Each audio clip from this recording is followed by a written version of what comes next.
We had been hunting this submarine, the U505, for about a week. And it was a game of hide and seek, you know, as those things always are. And we got close to him several times, and he'd get away from us. Well, finally, on Sunday, June 4th, just at noon, we ran right over the U505 with our destroyers, got him on our sonar. When we went on Schleichfahrt, what we call it, everybody has to be noiseless, and we could hear, even here in the Centrale, the signals of the Aztecs. Well, then we went slowly up to 11 meters, that's the periscope depth.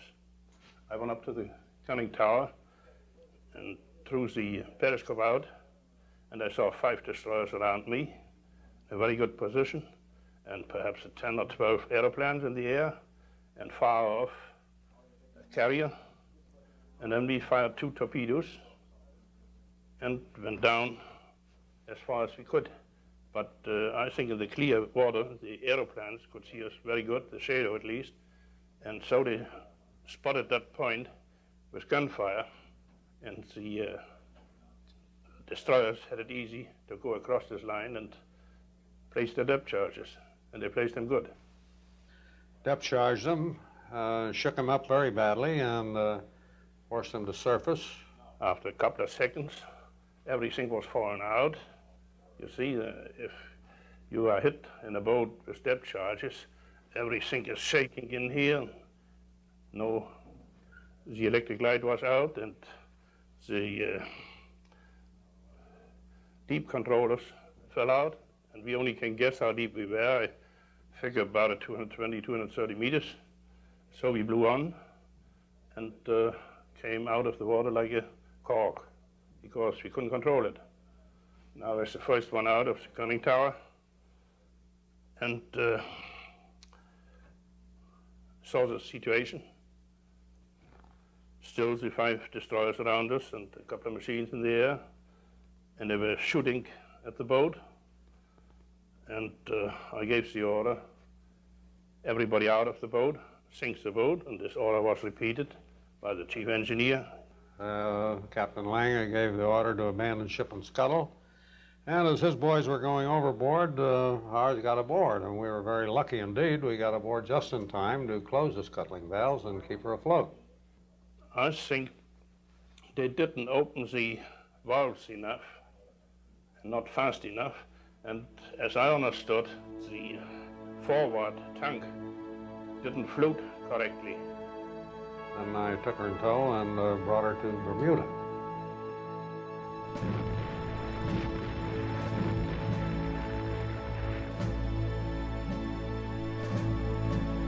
The Second World War was the bloodiest war mankind has ever fought, claiming over 50 million lives.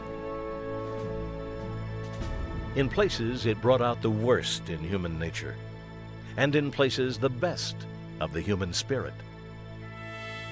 It was a war where true evil, armed with the most terrifying war machine the world had ever seen, sought to extinguish the flame of democracy and dignity for all. Against this onslaught of the tyrants and the dictators stood young men and women who just months earlier had been school teachers, farmers, factory workers, or students. When Captain Daniel Gallery and his task group put out to sea, it was to a battlefield that was vast, hostile, and unforgiving of mistakes. They were facing the deadliest submarine force in history, which in 1943 had brought Britain to within weeks of being starved out of the war. The men who captured the U505 were citizens who had become sailors, and sailors who made history.